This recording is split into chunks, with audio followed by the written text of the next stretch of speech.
Bonjour Anne. Bonjour.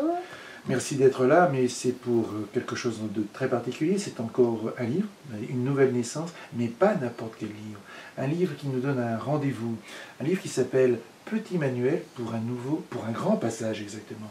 Alors tu peux nous dire, parce qu'on est un peu en interrogation, un petit manuel pour un grand passage. C'est donc un grand rendez-vous? Et c'est un grand rendez-vous parce que la planète Terre a un grand rendez-vous, c'est celui de passage vers une autre dimension. Un passage que nous avons commencé, et ce qui m'a été demandé, c'est de faire ce livre comme un peu un guide de la route, un guide du routard, un guide bleu, de façon à ce qu'on puisse ne pas se perdre dans ces différentes dimensions et pouvoir accéder, aller dans ces dimensions en ayant au moins un minimum de connaissances, un minimum de données. C'est ce que j'ai essayé de faire. Alors je dis petit manuel parce que effectivement, comme un guide, on a envie que ce soit joyeux, que ce soit pas trop lourd, que ce soit explicite pour tout le monde. Et voilà quoi, donc c'est ce qui est né de cette histoire. Alors on a vraiment l'impression qu'on s'en va, que l'on part en voyage.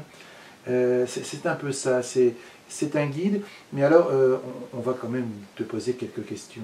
Parce que tu commences au départ à tous les voyageurs avec ou sans bagages, à tous les intrépides de tous les temps, à tous les passeurs, je dédie ce livre.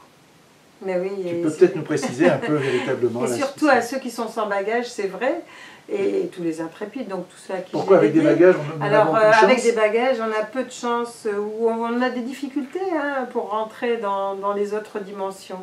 Parce que c'est comme quand on traîne des vieilles choses derrière soi, on n'a pas besoin en fait de bagages. Et c'est pour ça que c'est important, il y a une des phases du livre où je parle de la façon dont on peut faire du nettoyage. Et le nettoyage, ça peut être physique, évidemment, dans les maisons, tout ce qu'on a en trop, tout ce qui ne sert pas, tout ce qui fait partie d'une époque ancienne, qui comporte des énergies anciennes dont on n'a plus besoin, mais aussi dans ces relations. Ça ne veut pas dire qu'il faille jeter les relations, mais ça veut dire qu'il y a des relations quelquefois qui sont nocives, et pour nous et pour l'autre, et dont on n'a pas besoin actuellement. On a besoin vraiment de ce qui nous régénère, de ce qui génère en nous de la beauté, de la joie, dans un monde où il y a des passages difficiles. Et puis il y a aussi, je pourrais dire, se libérer en fait d'anciennes croyances, de toutes nos croyances.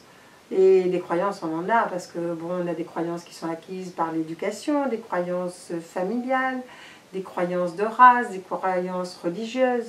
Et c'est important de toutes les revoir et puis de se dire, maintenant, qu'est-ce qu'on fait avec ça? Est-ce qu'on a encore envie de porter ça ou pas?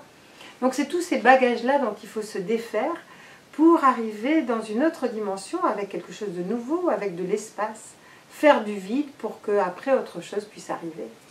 Alors, on a l'impression que, voilà, on a besoin d'être léger dans la tête, léger dans le corps. Mais quelles sont les différentes étapes? Parce qu'apparemment, on disait que nous étions dans la troisième dimension, si tu peux expliquer un peu une sorte de matrice, que là, quelque part, on va vers la cinquième. Beaucoup de gens parlent de la cinquième dimension, même les lois de la physique moderne nous invitent à mieux comprendre.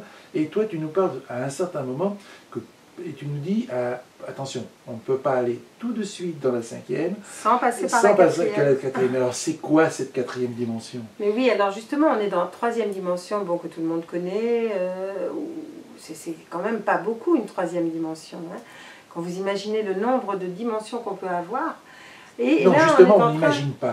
C'est peut-être la question qui serait intéressante de dîner, parce que mais oui, il y a énormément de dimensions, et moi qui ai cette expérience de voyage hors du corps, et puis de passer dans d'autres dimensions, c'est inimaginable le nombre de voyages, de dimensions et de corps subtils, de mondes subtils qu'on peut atteindre. Et on peut faire des voyages astraux dans le voyage astral, et comme des poupées gigognes, extraire différents corps, pour atteindre des mondes qui sont tous, des dimensions qui sont de plus en plus élevées, ou en tout cas très différentes de celles qu'on connaît. Mais alors, c'est à notre disposition, nous, humains, comme nous sommes actuellement, ces dimensions. Et c'est tout à fait à notre disposition, parce que quelquefois on nous fait croire, ou il y a des personnes qui ont intérêt à nous faire croire, que on n'est pas capable, ou que nous sommes tout seuls au monde, que notre seule planète est habitée. Enfin, des tas de croyances stupides, quoi. Ce sont encore des croyances. Mais oui, qui sont encore des croyances dont on n'a plus besoin. Je veux dire, on n'est plus en train d'essayer de prouver que l'après-vie existe, que les extraterrestres existent. C'est une évidence. Et tant qu'on n'a pas cette idée que c'est une évidence, on a des difficultés à aller de l'avant et à ouvrir la porte, ou la fenêtre, ou le regard, ou l'âme, vers d'autres dimensions. Alors on parlait de la troisième dimension, longueur, largeur, profondeur. Mais par exemple, ne serait-ce que mon expérience, quand je suis hors de mon corps physique, c'est évident que j'atteins d'autres dimensions. À ce moment-là, il y a l'espace, il y a le temps, il y a le pouvoir créateur de la pensée, qu'on peut commencer à contacter. Dans la quatrième, on peut déjà commencer à être... Tout à fait. C'est une dimension indispensable parce que c'est la dimension cœur qui va permettre d'accéder au mental supérieur.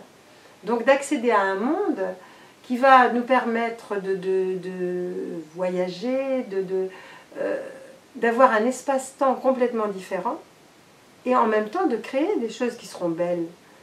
Alors que si on ne passe pas par cet espace-cœur, mais de toute façon on ne peut pas l'éviter, on ne peut pas ne pas passer à travers la quatrième dimension dont on parle peu, mais cette dimension, cette quatrième dimension nous permet aussi de laver nos vieilles histoires, de laver tous nos vieux contentieux, nos rancunes, nos vies passées, où souvent on traîne des vieilles vies ou des vieilles histoires de vie, et on se dit, ben oui, oh, je suis comme ça, ou je rencontre telle personne, je ne l'aime pas parce qu'elle faisait partie de ma vie passée, ou parce que ça a été mon bourreau dans une vie passée. Bon, maintenant, il faut arrêter tout ça. Ce ne sont pas des choses intéressantes, ce ne sont pas des choses que vous allez traîner, qu'on va traîner derrière soi. C'est fini, je veux dire, on a des nouvelles cartes, on joue quelque chose de nouveau.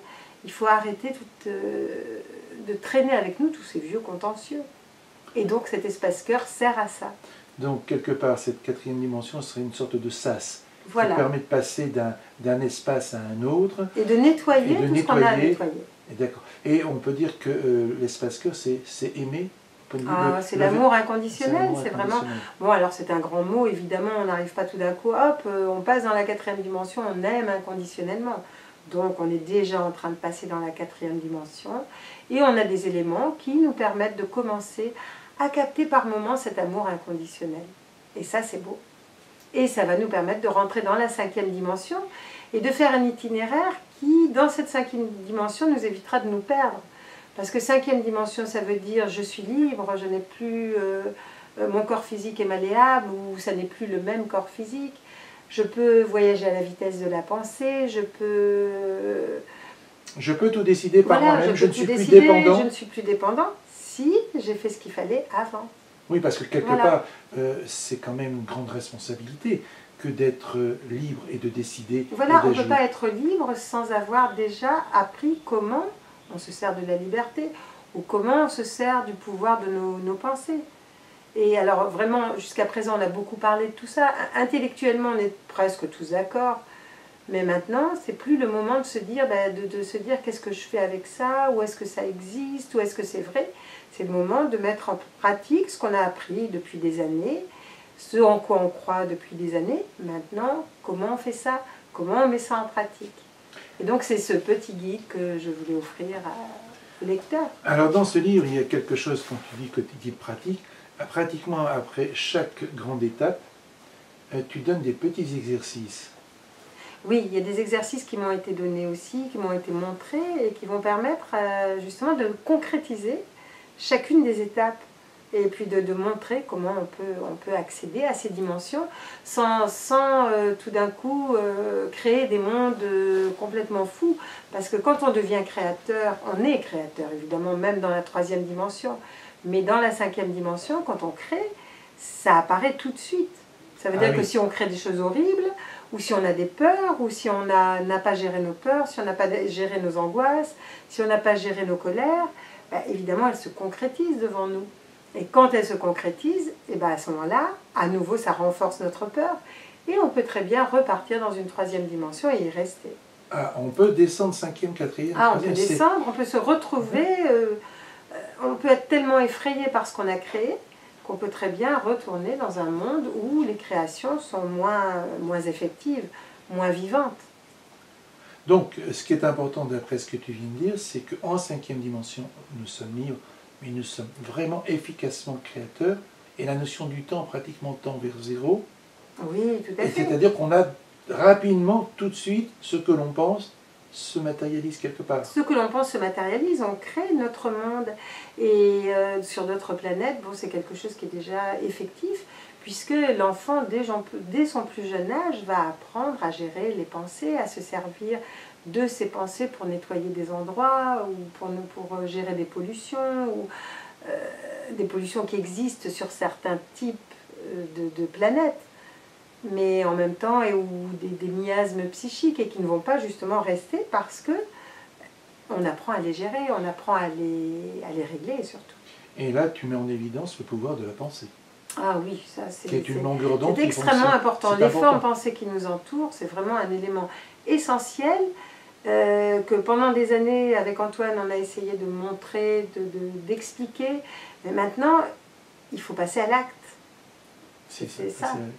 Alors, passer à l'acte. Alors, comment le premier pas, là, c'est peut-être quelque chose d'important. Le premier pas, je dirais, c'est déjà d'arrêter de se raconter des histoires, mais en même temps de faire confiance à ce que la vie nous apporte. C'est-à-dire en même temps d'accepter, ce qui ne veut pas dire d'être passif, mais vraiment au contraire de reprendre notre pouvoir en acceptant ce que la vie nous apporte et en se disant mais qu'est-ce qu'on fait avec ça? Et à partir du moment où on va arrêter de lutter contre des fantômes ou de lutter contre des histoires qui ne riment à rien, c'est-à-dire à renforcer en plus ces histoires, à partir du moment où on va accepter ce qui nous est donné, on va pouvoir à ce moment-là changer l'histoire.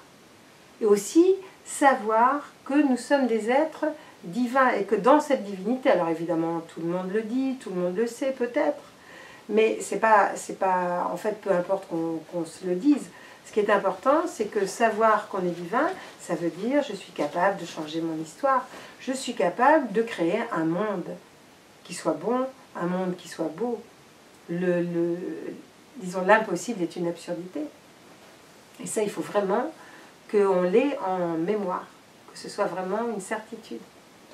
Alors, je retiens un élément que tu as dit qui me semble important, peut-être à redévelopper, c'est lutter contre, c'est renforcer ce que l'on ne veut pas ou l'on ne veut plus. Oui, ce contre quoi on lutte, tout à fait. Tout à fait. Parce Là, qu'on va donner de l'énergie à ce qu'on ne veut pas. Et on va focaliser sur ce qu'on ne veut pas. Regardons ce que nous voulons, regardons les objectifs que nous avons. Et il faut savoir que ce n'est pas parce qu'on est sur Terre et qu'on est une minorité même à vouloir la paix, par exemple, ou à vouloir l'amour, ou à vouloir des choses de ce type, qu'on est perdant. Au contraire, ce sont toujours les minorités qui ont fait les révolutions. Donc faisons une révolution intérieure avec des minorités. Le reste suivra, parce que le reste ne demande qu'à suivre. Comment peut-on dire, en dehors de vous conseiller de lire ce livre, parce que je vais vous lire la 4e de couverture qui me semble intéressante, Petit manuel pour un grand passage nous propose des clés pour entrer dans un monde nouveau. C'est ce qui me semble important de bien préciser, qu'il y a dans ce livre, ce n'est pas un roman. Non, c'est tout à fait pratique. C'est voilà, vraiment un manuel de passage, une boîte à outils. Une boîte à outils, on pourrait dire, avec les différentes étapes, comme le guide du routard, et qui sont, la 4e, on a quand même des destinations qu'on ne voit pas, mais 4e dimension qui sont déjà ici. Oui, dans laquelle on est déjà entré. On est déjà entré. Et la 5e, quelque part, qui n'est pas à des kilomètres ou des années-lumière. Exactement. Mais qui est plus un état de conscience. Qui est un état de conscience, mais qui va se concrétiser physiquement. Alors, ce qui est intéressant, c'est qu'à la fin de ce livre, tu nous dis comment être co-créateur de cette nouvelle terre. C'est ce que vous découvrirez. Être co-créateur, donc, c'est apprendre à se libérer, à se libérer de ses bagages, que ce soit physique, que ce soit mentaux, que ce soit... Tout à fait, c'est vraiment voyager léger, se débarrasser du connu, reconsidérer toutes nos croyances, et en même temps commencer à agir concrètement, vraiment agir, arrêter de penser uniquement. Eh bien, merci Anne de nous avoir consacré ce temps. Donc merci. Ce livre... Petit manuel pour un grand passage, vous le trouverez dans toutes les maisons, à droite et à gauche. Alors moi je vous le présente comme ça, juste pour que vous regardiez. C'est tout bleu. Et alors, je peux aussi vous proposer qui sera dans les mêmes couleurs. Il y a un CD qui est sorti, qui a commencé à peu près à la même époque. Oui, un petit peu avant, cinquième dimension, où il y a vraiment des paroles de guérison données par des êtres de lumière, qui effectivement vont sur une musique qui est très belle. Et vous pouvez faire donc le lire en écoutant la musique, et vous verrez, c'est un très bon moment. Alors un livre à lire, à relire, et surtout à garder sur sa table de chevet, et surtout à offrir en même temps. Merci beaucoup, Anne. À très bientôt.